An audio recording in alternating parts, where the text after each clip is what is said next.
La Motilla del Azuer es un yacimiento prehistórico de la Edad del Bronce que se encuentra en el municipio de Daimiel, en la provincia de Ciudad Real, y es uno de estos yacimientos que te revoluciona por completo la idea que tienes sobre la edad de los metales.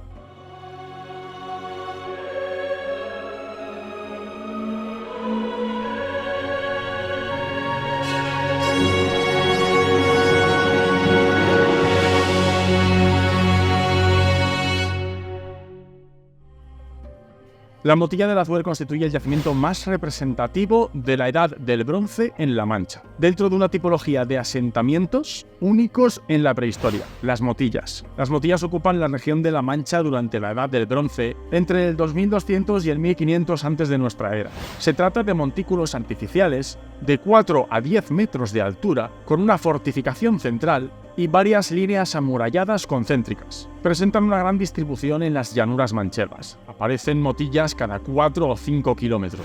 Están de alguna manera asociadas a las vegas de los ríos y a zonas deprimidas donde en aquel momento era posible la existencia de lagunas y áreas palustres. Durante la Edad del Bronce, estos asentamientos fortificados ejercían la función de control y gestión de los recursos.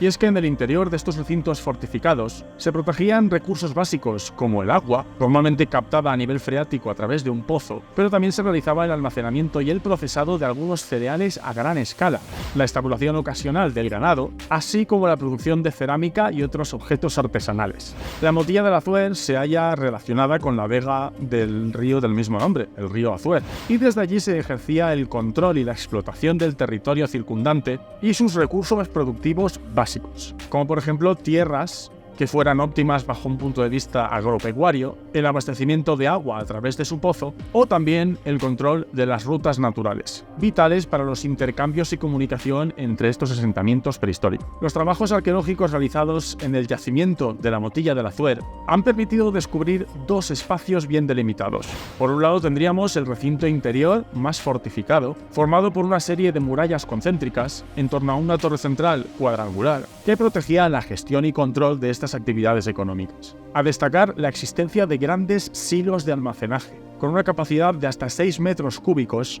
donde se conservaban cereales como el trigo y la cebada, o leguminosas como lentejas o guisantes. También se han hallado hornos para la cocción de la cerámica, para el tostado de los cereales o para la producción metalúrgica. Asimismo, se ha documentado la existencia de una cabaña ganadera, con restos de fauna principalmente de ovicápridos y seguidos en importancia bóvidos, caballos, cerdos y perros. Llama la atención el gran patio con forma trapezoide que se sitúa al este de esta fortificación y en cuyo interior está el pozo para la extracción del agua.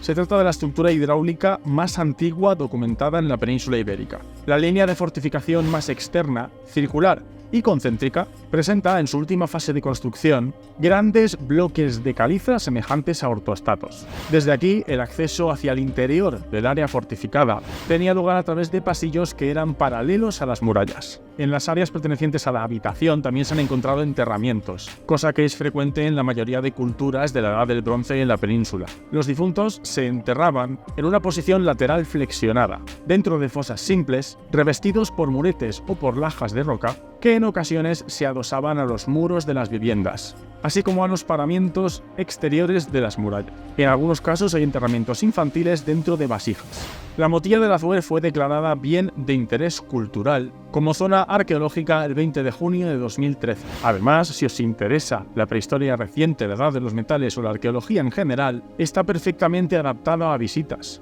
y en ella se realiza una importante labor didáctica y de divulgación. Y es, sin duda, un yacimiento que merece la pena visitar una y otra vez. Y si os interesa seguir conociendo otros yacimientos cercanos y si algunos pueden ser visitables, yo estaría atento a los contenidos que estamos preparando. Recuerda, suscríbete al canal si no lo estabas, dale al botón de la campanita para recibir notificaciones, síguenos en las redes sociales de la Fundación Panarc y pásate por nuestra página web para estar al tanto de las últimas novedades, tanto de arqueología como de paleontología humana. Te invitamos a que nos acompañes en este apasionante viaje por nuestra historia. Muchas gracias.